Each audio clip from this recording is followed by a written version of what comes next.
100 años de la Sección Diocesana de Evangelización y Catequesis, SEDEC, 1915-2015. Ciclo de conferencias históricas, recordando con gratitud el pasado, 100 años de historia.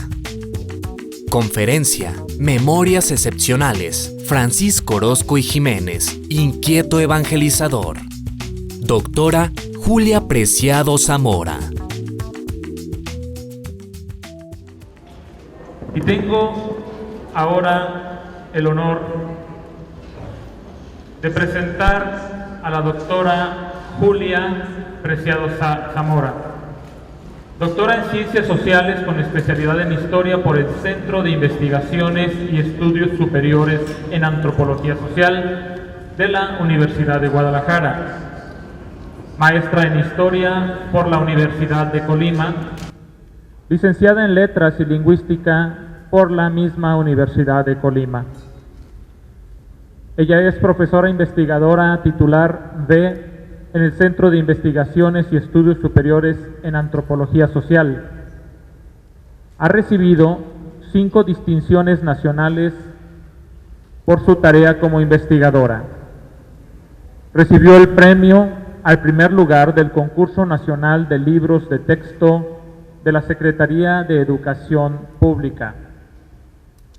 Ha fungido como coordinadora de posgrado del CIESAS Occidente. Es miembro del Colegio Académico de Posgrado en Ciencias Sociales, CIESAS Occidente. Miembro del Comité Organizador del Certamen Nacional Interinstitucional Independencia y Revolución en la Memoria Ciudadana, organizado por el Centro de Investigaciones y Estudios Superiores en Antropología Social y el Instituto Nacional de Antropología e Historia. Profesora de doctorado y seminarios en la línea Investigaciones Historia Sociocultural. Ha impartido un sinnúmero de cursos y talleres relacionados con el tema histórico y social. Ha escrito 19 libros, de los cuales unos son de autoría propia y otros en colaboración con otros investigadores, así como 21 publicaciones en revistas especializadas. Es columnista en publicaciones del periódico Mural Colima, entre otros. Ha dictado más de 30 conferencias con temas como Francisco, arzobispo por correspondencia, los cristeros del volcán y los pacíficos de la esperanza, la vida del arzobispo de Guadalajara, Francisco Orozco y Jiménez, vista a través de su funeral. Tutora, lectora y sinodal de 16 tesis doctorales y de licencia. Autora del libro El mundo, su escenario, Francisco, arzobispo de Guadalajara, junto a otras 8 publicaciones y demás artículos sobre el tema en cuestión. Es un honor para la Sección Diocesana de Evangelización y Catequesis, en el marco de la celebración de sus primeros 100 años, el contar en esta tarde con la doctora Julia Preciado Zamora, quien nos impartirá la conferencia magistral Memorias Excepcionales, Francisco Orozco y Jiménez, inquieto evangelizador. La recibimos con un fuerte aplauso.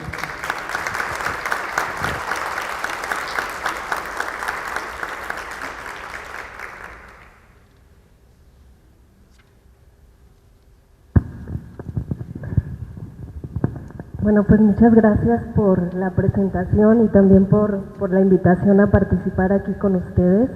Y le agradezco al presbítero Antonio Godina Tejeda y al maestro Abraham González la invitación a impartir esta conferencia. Bueno, el título de la conferencia ya lo escucharon, y en esta primera parte les voy a hablar de quién era el arzobispo Francisco Orozco Jiménez, y lo voy a ligar un poco hasta donde encontré documentos con su labor catequística. ¿Sí?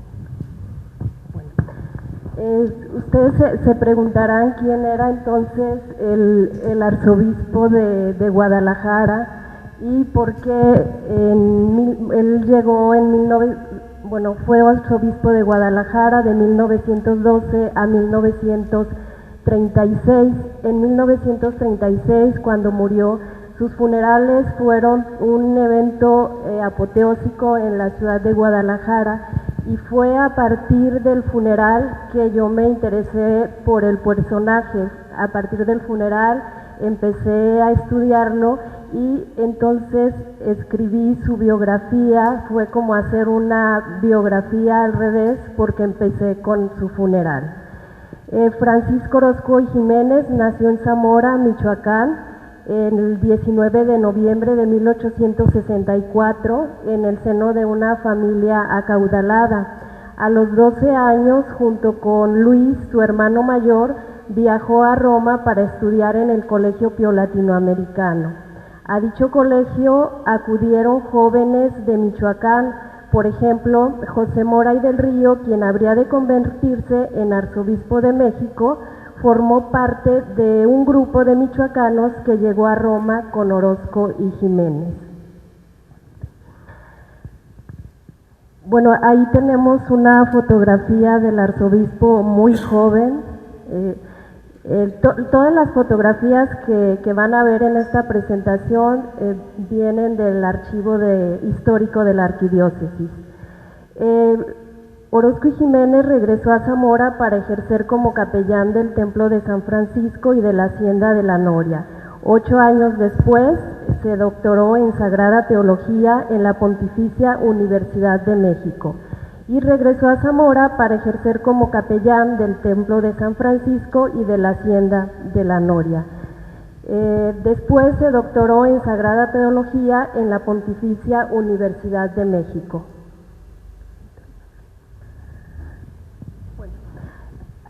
Toda su vida mantuvo una correspondencia muy intensa, correspondencia pública y privada. Sus cartas son ejemplos de cómo escribir órdenes para sus allegados o para sus colaboradores, pero también para sus feligreses. Y también hablaba varios idiomas como latín, griego, italiano, francés, inglés y portugués. Y bueno, recuerden que les dije que fue capellán en Zamora y bueno, para dejar de serlo, Orozco y Jiménez viajó a la Ciudad de México y allí se convirtió en profesor del Colegio Clerical de San Joaquín y del Seminario Conciliar. Y bueno, en 1902 se convertiría en obispo de Chiapas. El viernes 30 de mayo de 1902, el Papa León XIII lo designó obispo de Chiapas y esta función la desempeñó hasta 1912. El nombramiento de Orozco y Jiménez como obispo de Chiapas y más tarde como arzobispo de Guadalajara se debió al parecer a la influencia del grupo que a su regreso a México formaron los piolatinos, como se conoció a los egresados del Colegio Pío Latinoamericano. Entre ellos estaba Francisco Plancarte y Navarrete, José María Méndez, Teófilo García, Manuel Velázquez, José Mora y del Río, y José de Jesús Herrera y Piña, Mauro Navarro, Ramón Ibarra, Antonio Paredes, Leopoldo Ruiz y Flores, José Otón Núñez, Antonio Plancarte y Eulogio Gilo.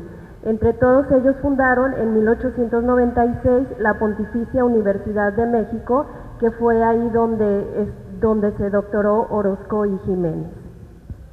En 1908, con José Mora y del Río, convertido ya en arzobispo de México, crecieron las oportunidades para que otros piolatinos ocuparan arquidiócesis de importancia como las de Michoacán y Guadalajara.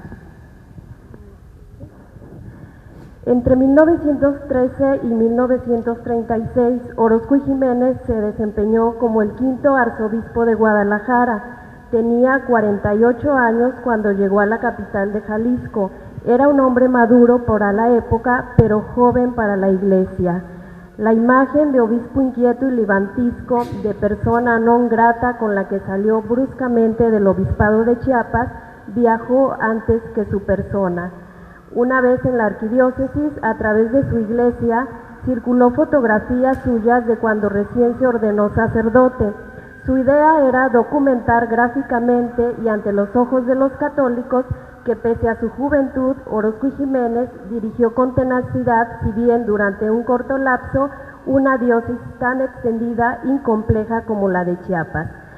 Bueno, cuando fue obispo de Chiapas, les mencioné que fue de 1902 a 1912. En los últimos años como obispo de Chiapas lo acusaron de organizar y de un levantamiento con los chamulas. Entonces salió de Chiapas y se fue a la Ciudad de México. En los círculos se decía que lo castigarían por esta intervención que el gobierno de Chiapas le adjudicaba en este movimiento, pero por el contrario, digamos que lo premiaron ocupando la arquidiócesis de Guadalajara. Y cuando llegó a la arquidiócesis de Guadalajara, existen varias fotografías que lo muestran como, muy joven, que muestran su juventud, y yo creo que esa era una de los objetivos de decir que era un arzobispo muy joven, pero que tenía la experiencia de haber dirigido una diócesis como la de Chiapas. Y bueno, además le gustaba mucho fotografiarse. En todas las fotografías siempre está viendo de frente a la cámara, y existen, yo no sé si de otros arzobispos haya tantas fotografías como hay de él, no lo sé porque solo lo he investigado a él, y no sé si haya tantas fotografías como existen fotografías de él. Siempre retratado con diferentes personas, con mujeres, con hombres, con niños, con personajes, y siempre posando. O sea, se nota en las fotografías que le gustaba posar para la cámara, ¿no? Los vehículos con que buscó confirmar esta aseveración fueron sus fotografías lozanas. La juventud del nuevo arzobispo encarnaba la metáfora del vigor y robustez necesarios para dirigir la arquidiócesis de Guadalajara, después de la de México, una de las tres más importantes junto con Puebla y Morelia. El que uno de sus biógrafos lo describiera como dueño de un porte dignísimo y poseedor de la figura de un auténtico príncipe lleno de majestad, puede atribuirse a una visión apologética, pero también nos habla de cómo percibieron sus contemporáneos la imagen del arzobispo. El retrato oficial de Orozco y Jiménez como arzobispo de Guadalajara guarda numerosas semejanzas con su retrato anterior como obispo de Chiapas.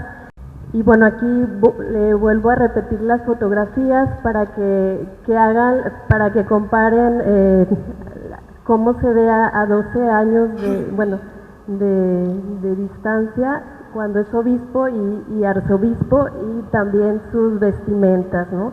Y si se fijan, pues la composición también de la fotografía, ¿no?, que nos remite a los símbolos de la iglesia, al poder de la iglesia. La imagen que se labró de sí Orozco y Jiménez se contrapuso a otra visión antípoda, la que el gobierno de Jalisco perfiló de él como arzobispo rebelde y cabecilla de bandidos. Uno de los prismas de su genio era su carácter incendiario, en opinión de sus contemporáneos, o modernizante si se le observa en perspectiva. Al arzobispo se le va a conocer como un arzobispo rebelde que se va a oponer al gobierno civil en turno, especialmente cuando va a ser arzobispo de Guadalajara. Con los diferentes gobiernos revolucionarios va a estar siempre en pugna, y los gobiernos revolucionarios van a construir una imagen del arzobispo, pero yo creo que él también construye o autoconstruye su imagen a través de las fotografías y también de los escritos. Entonces vamos a tener dos imágenes contrastantes, una que es la que le construye el gobierno como un arzobispo rebelde y que también le construye la prensa de las diferentes épocas, y otra imagen de él que podemos construir los historiadores a través de las fotografías y de lo que dejó escrito como su correspondencia, que también fue muy abundante, y los libros y su preocupación también por la historia, porque fue un gran editor de libros de historia. La imagen de sedicioso que las autoridades locales y posteriormente las nacionales le colgaron a Orozco y Jiménez originó sin duda el enfrentamiento que a su llegada como arzobispo sostuvo con el entonces gobernador de Jalisco, José López Portillo y Rojas.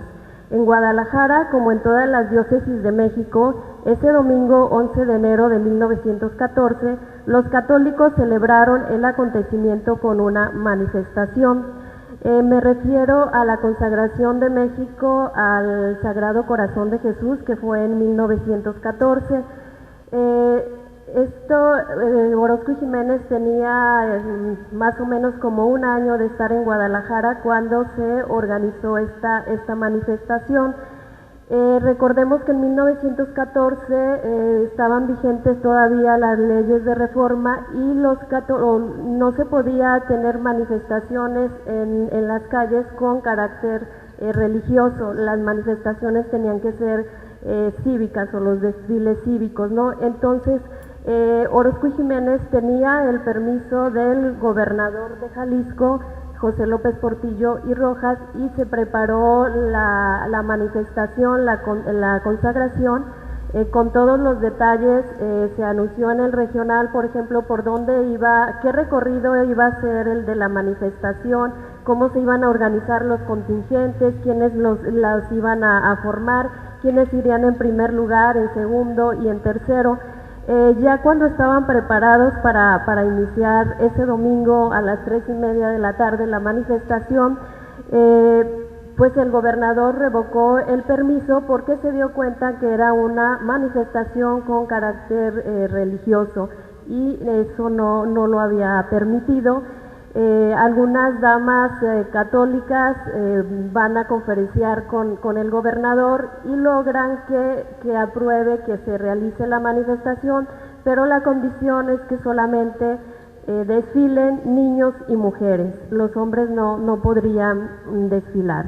Ante esto, Orozco y Jiménez hizo caso omiso a este mandato del gobernador y insistió en que la peregrinación se debía hacer como estaba planeada, y así se hizo. A partir de esto, entonces, el gobierno del estado tomó como esta determinación de Orozco y Jiménez de proseguir, lo tomó como un desacato a la autoridad y lo procesó y lo multó con 500 pesos. Entonces Orozco y Jiménez salió ante este problema, salió de la ciudad de Guadalajara y estuvo 3 meses en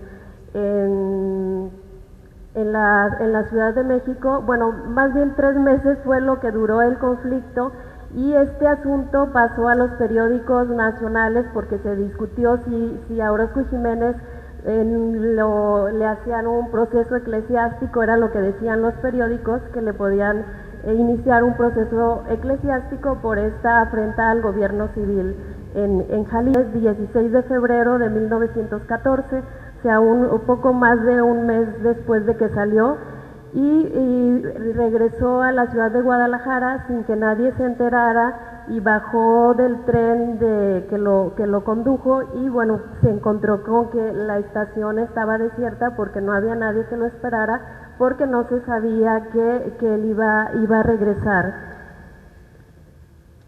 Tan sorprendido y asombroso fue su regreso en febrero que el arzobispo encontró la estación desierta. Durante los siguientes meses, la iglesia bajo Orozco y Jiménez se mantuvo en condiciones estables, si no es que favorables, condiciones que le permitieron encargarse de tareas pendientes. Bueno, esta es una fotografía del arzobispo y del gobernador López Portillo, que fueron, bueno, dos personajes que se enfrentaron en 1913 y que justamente en febrero de 1913, pues los dos de alguna manera estaban separados de su cargo. López Portillo y Rojas pasó como secretario de Relaciones al gobierno de Huerta, y Orozco y Jiménez pues permaneció un tiempo en la Ciudad de México, como les decía, también separado de su cargo, pero los dos por el tema de la manifestación de 1914. Para mayo de 1914, 3 meses después de que amainara la tormenta que desató la consagración en Guadalajara, Orozco y Jiménez publicó un edicto en el que informó a los católicos acerca del reglamento para la congregación de la doctrina cristiana. Y bueno, este es tal vez el primer antecedente del CEDEC, y que ya lo mencionaba antes el primer expositor, ¿no? Era importante para el arzobispo de Guadalajara que la enseñanza de la doctrina cristiana se difundiera de forma práctica y que llegara a todas las clases sociales, pero también, además de que arribara a las ciudades, se le conociera también en las capillas rurales. Gracias a ese reglamento, sabemos después de 100 años que aunque el arzobispo dirigió la congregación, nombró al prebendado Arcadio Medrano director diocesano de la Congregación de la Doctrina Cristiana, designó a los presbíteros José Loreto Aldetre, subdirector, a Gabino de Alba, secretario, a Francisco Vizcarra, prosecretario, a Manuel Escanes, tesorero. Como vocales eligió a José Huerta y David Galván, Vicente Camacho, José María Morelos y Pascual Dávalos. Con el arribo al estado de Jalisco de los constitucionalistas en julio de 1914, arrancó una época de inquietud para la Iglesia Católica. El gobernador de Jalisco, Manuel M. Diegues, en el cargo a partir del miércoles 8 de julio de 1914, encarceló a muchos hombres de la Iglesia y se distinguió por su rabioso anticlericalismo. Las condiciones en que vivía el Estado convencieron al arzobispo que era el momento de ausentarse. A mediados de agosto de 1914, Orozco y Jiménez zarpó a La Habana por el puerto de Veracruz.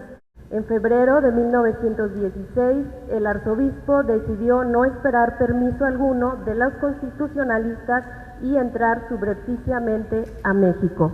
Bueno, aquí vemos la primera fotografía que está en el Foro Romano. Este es de 1916, cuando este va a ser su primer exilio, pero fue un exilio voluntario. Él decidió, por las circunstancias en Jalisco, decidió salir de su arquidiócesis.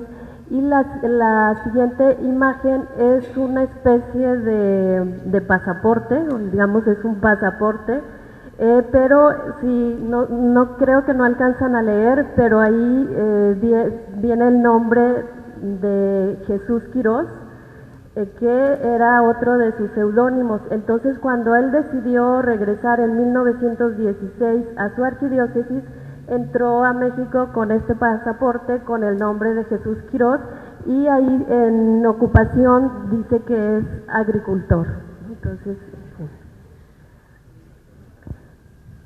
en mayo, Orozco y Jiménez entonces viajó en vapor junto con su secretario particular, el sacerdote José Gutiérrez Pérez, de Italia a Nueva York. Llegaron el sábado 10 de junio, de ahí pasaron a Chicago y se alojaron en el Columbus Hospital a cargo de las misioneras del Sagrado Corazón. A principios de noviembre, Orozco y Jiménez, en compañía del sacerdote José Garibi Rivera, salió rumbo a San Antonio, Texas. Ahí esperó el momento preciso para entrar a México bajo la identidad de Jesús Quirós, según se asentaba en su pasaporte. El lunes 20 de noviembre de 1916 arribó a Totatiche, Jalisco. El arzobispo no podía acercarse a Guadalajara, por lo que emprendió una visita pastoral por su arquidiócesis. La región en la que se localiza Totatiche es de las más apartadas del estado.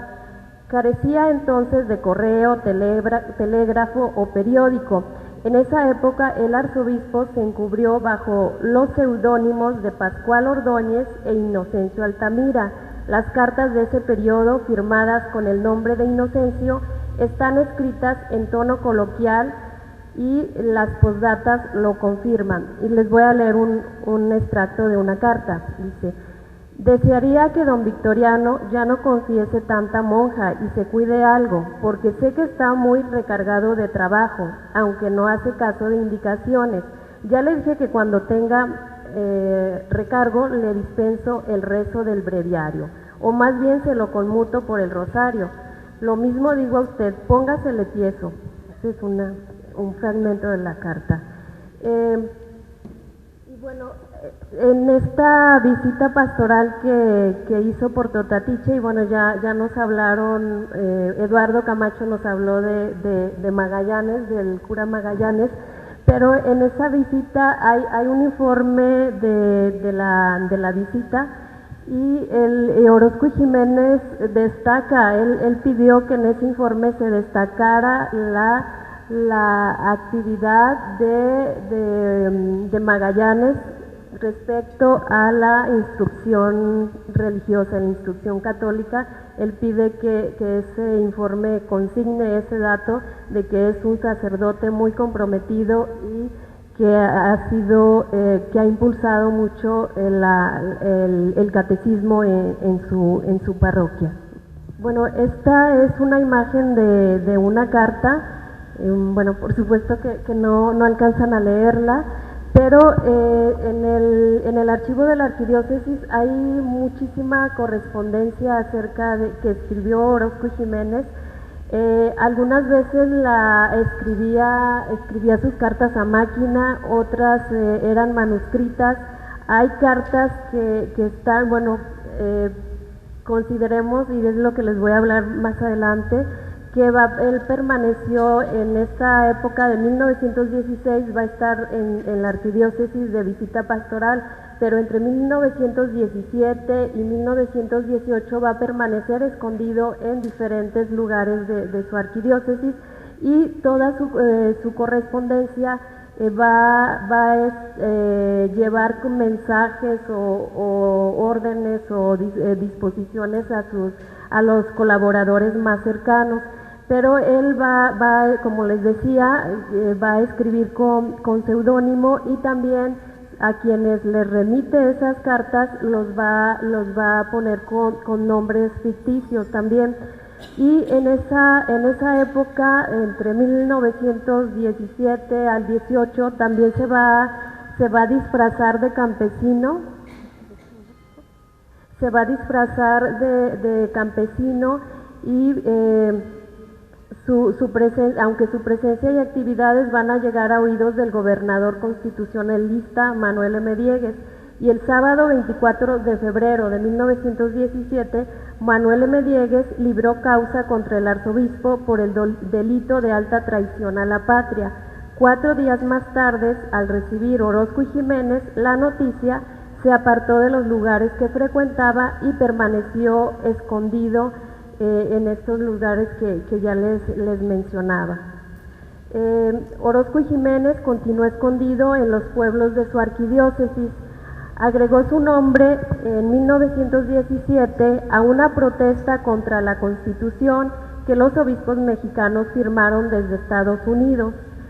Tomó además la pluma e instruyó a los católicos para que se opusieran a las medidas anticlericales de los constitucionalistas. La pastoral de Orozco y Jiménez, leída el domingo 24 de junio de 1917 en 8 templos de su arquidiócesis, provocó gran escándalo. El gobernador Diegues acusó de sediciosos al arzobispo y a los sacerdotes que leyeron la carta. 6 párrocos fueron arrestados.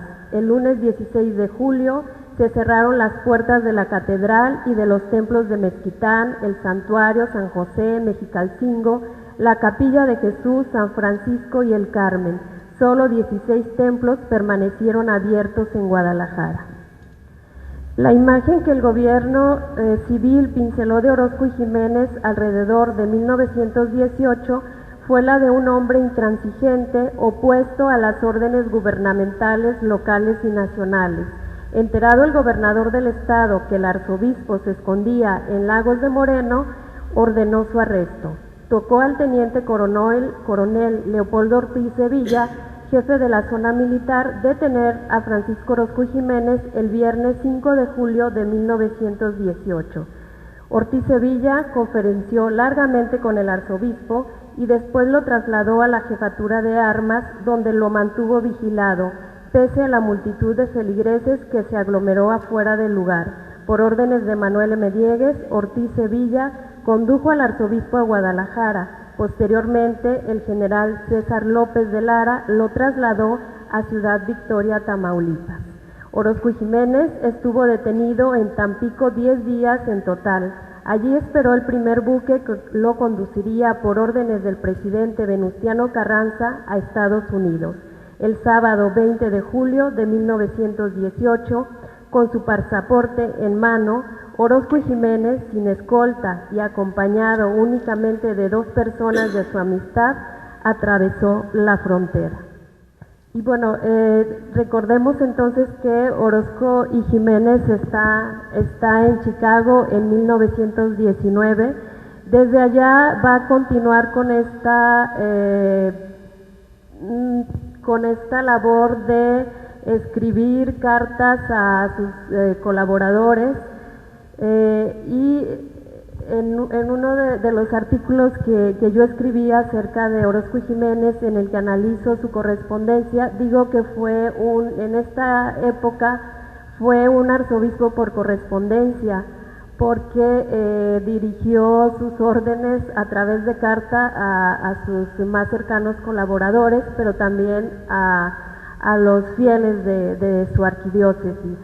Entonces, en 1919, la correspondencia de Orozco y Jiménez, que enviaba desde Chicago, da cuenta de que mientras se mantuvo en el exterior, conservó la cordura, aunque no el control de los católicos, a través de sus letras, tampoco del clero, que pocas veces dio muestras de sumisión y adhesión al prelado. En estas cartas, Orozco y Jiménez con frecuencia se va a quejar de que las órdenes que envía a través de tinta y papel pues simplemente no se realizan, no se toman en cuenta, ¿no? Entonces sí se va a quejar en sus cartas, bueno, desde la distancia va a decir que no lo obedecen como desearían. Y esto también yo creo que viene un poco a cambiar o a transformar la imagen que otros historiadores tienen acerca de Orozco y Jiménez, y que tiene que ver más bien con lo que decía la prensa del arzobispo, que siempre ejerció como un control férreo en la arquidiócesis. O sea, en esta época y a través de sus cartas nos damos cuenta de que efectivamente, o sea, que no era así, porque o sea, desde la distancia podían desobedecerlo, ¿no? Entonces no era tanto ese control que se dice que tenía el arzobispo. Desde Chicago, entonces, erigió canónicamente la confraternidad del catecismo existente en nuestro arzobispado, a través del Consejo Central de la Obra del Catecismo. Y bueno, este es otro dato de la creación del CEDEC, o del antecedente del CEDEC. El arzobispo instó a los curas de los templos, capillas públicas y semipúblicas a que fundaran centros de catecismo. Introdujo además una regla: obligó a los sacerdotes, aunque no todos cumplieron, a informar cada 2 meses acerca de la tarea de la catequesis. También aconsejó el arzobispo que los sacerdotes procuraran en lo posible multiplicar los centros particulares de niños y adultos en la cabecera de la parroquia, en las vicarías, capellanías y rancherías, aún en las más pequeñas. Las anteriores disposiciones las conocieron los curas y sacerdotes a través de una circular que giró el Consejo Central de la Obra del Catecismo. Manuel Aspeitia y Palomar, Faustino Rosales y Agustín Ramos eran en 1919 miembros de ese consejo. A 98 años de distancia, sabemos que los curas y sacerdotes desobedecieron un edicto que el arzobispo Orozco Jiménez publicó en 1917 acerca de la predicación de la doctrina cristiana. ¿Cómo lo sabemos? Pues en una circular de 1919 el arzobispo cerró con ese reclamo. Y bueno, entonces estábamos en Chicago, pero el martes 14 de octubre de 1919 el arzobispo retornó a la arquidiócesis de Guadalajara, muy recuperado tras años de ausencia. El arzobispo tenía la certeza de que el futuro de la Iglesia Católica se materializaría en los niños y los jóvenes. Por esa razón insistió, debía proporcionárseles cristiana instrucción. Con ese propósito y a través de una metáfora que nos remite a otro tiempo y a otras circunstancias, Orozco y Jiménez dibujó lo que para él significaba educar a los niños en la doctrina cristiana. Y dijo, los tiernos corazones de los niños, a semejanza de blanda cera, están providencialmente dispuestos, más que otros, para recibir aquella forma que se les quiera imprimir y que conservarán siempre, aun cuando las pasiones de la juventud o las conveniencias e intereses de la virilidad los hicieran apartarse de la senda del bien, volverán tarde o temprano a emprenderla de nuevo. La lana conserva tenazmente el primer color con que se tiñó, así las ideas que primero se imprimieron en el corazón del niño le dominarán aun cuando fuere ya hombre. Más allá del sentido literario de esta metáfora, estamos los curiosos lectores de las letras del arzobispo ante una de las pugnas por venir entre Iglesia y Estado, la educación de los niños. A finales de 1925, la Junta Diocesana del Catecismo, y bueno, este es el tercer antecedente del CEDEC, que se encontraba en la calle Cuauhtémoc 383 en Guadalajara, elaboró un reglamento aprobó el arzobispo Orozco y Jiménez. Bueno, esta es una fotografía del arzobispo con niños que hicieron su primera comunión.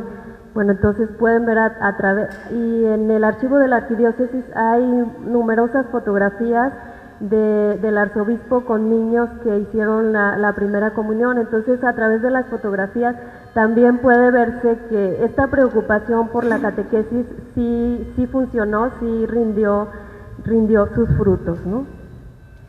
Aquí también antes se habló del reglamento que entró en vigor el primer domingo de enero del 26 y que subrayaba que la enseñanza del catecismo debía ser constante y uniforme. Este reglamento buscaba eso, que se uniformara la catequesis. Y bueno, en ese reglamento también se estableció, este reglamento de 1926, que el catecismo se basaría todavía para 1926 en el catecismo de Ripalda, y creo que se siguió usando hasta los años 50, ¿no? Y como también lo mencionaban antes, el reglamento también recomendaba y enfatizaba el catecismo para niños y adultos. Una cosa que me llamó la atención también en este reglamento es la preocupación por la didáctica, por la forma de que los niños aprendieran el catecismo. Entonces, los sacerdotes, por ejemplo, estaban muy preocupados en sus informes por demostrar que efectivamente implementaban actividades para que los niños aprendieran con mayor facilidad. Y, por ejemplo, un sacerdote, el presbítero José María Sagún, de San Gabriel, Jalisco, dijo que en una de sus cartas, dijo: aquí estoy a sus órdenes organizando el catecismo desde hace 3 meses. Un cine Pathé Baby con sus películas bíblicas y una vitrola portátil hacen las delicias de un centenar de invitos. La siguiente. Como yo no sabía que era Pathé Baby, entonces busqué en internet y encontré que son estos aparatos, eran estos aparatos de cine, como proyectores de cine, que se fabricaron a partir de 1922 y eran pues muy rudimentarios, pero servían para proyectar pequeñas películas, y el sacerdote entonces les pasaba películas con temas bíblicos. Y bueno, ya aquí un salto por cuestiones de tiempo, pero por ejemplo, en los años 30 y 32 los sacerdotes van a remitir sus informes a lo que ahora es el CEDEC, y en esos informes van a detallar la forma en que están llevando a cabo el catecismo. Por ejemplo, uno de los sacerdotes implementa unos boletos que les da a los niños como premio por asistir al catecismo, pero luego se queja de que los niños venden o que revenden esos boletos, entonces un niño que nunca ha ido al catecismo puede tener más boletos y consigue más premios, ¿no? Entonces se queja el sacerdote de eso, y esto se da como en los años 30, sí. Y en los años 30 entonces se nota, a pesar de que Orozco y Jiménez todavía va a estar en el exiliado y luego va a volver, se nota su preocupación desde donde esté por la instrucción catequística.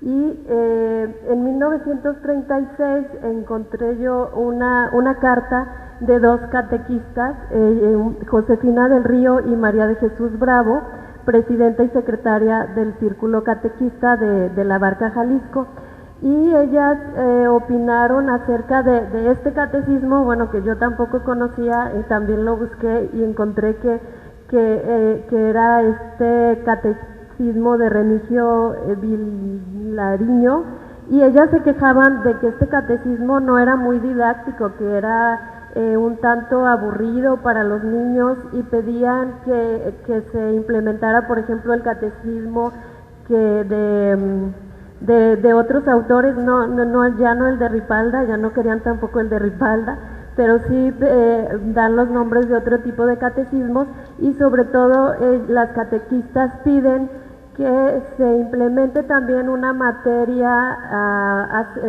de dibujo, que los niños aprendan a dibujar, que no solo el canto les puede ayudar a los niños para aprender el catecismo, que es muy importante que aprendan a dibujar, que porque a través de los dibujos ellos van a plasmar las ideas que les están dando. Entonces piden que haya una materia de dibujo. Bueno, veo que aquí también están de acuerdo con eso. Y bueno, esto es de 1932, también que a través de lo que va a ir cambiando de nombre, el encargado del catecismo, la institución encargada del catecismo va a cambiar de nombre, y bueno, nos dan datos que en 1936 un informe nos dice los números de centros que había, también los niños que podían asistir, pero los que realmente asistían eran 80,472. Ya para los años 30, Orozco y Jiménez regresó en uno de sus múltiples destierros, regresa como en 1934.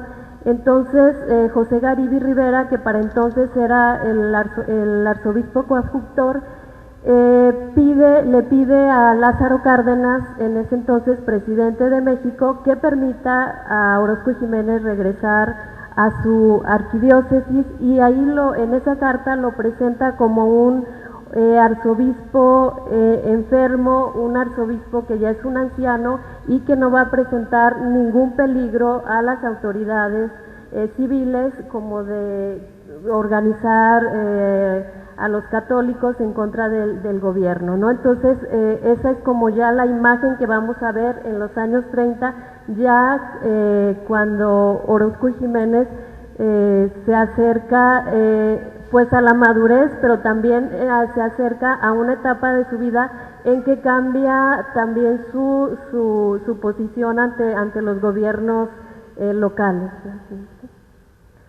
Y bueno, yo creo que, bueno, no estoy muy segura, pero es tal vez una de sus últimas disposiciones como arzobispo fue esta idea de fundar una escuela catequista destinada a la formación íntegra y consciente de las catequistas.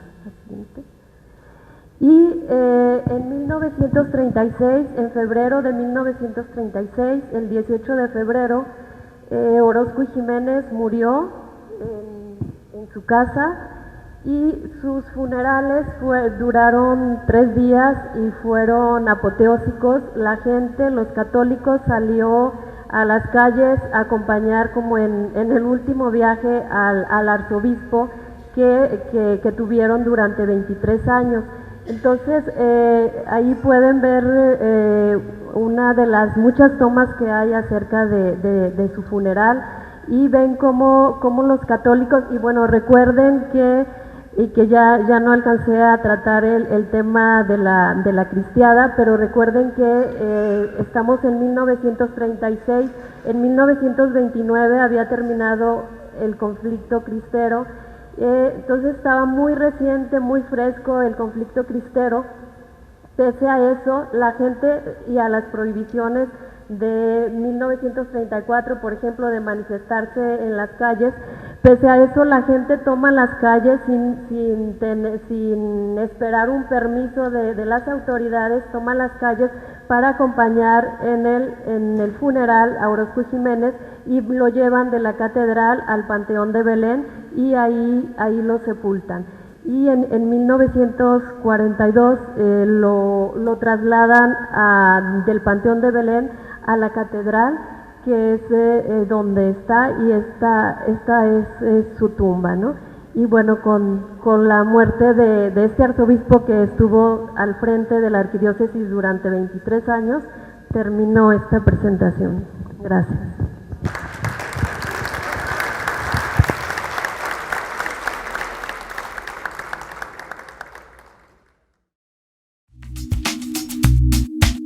Cien años de la Sección Diocesana de Evangelización y Catequesis, SEDEC, 1915-2015. Ciclo de conferencias históricas recordando con gratitud el pasado, 100 años de historia. Conferencia, Memorias Excepcionales, Francisco Orozco y Jiménez, inquieto evangelizador. Doctora Julia Preciado Zamora.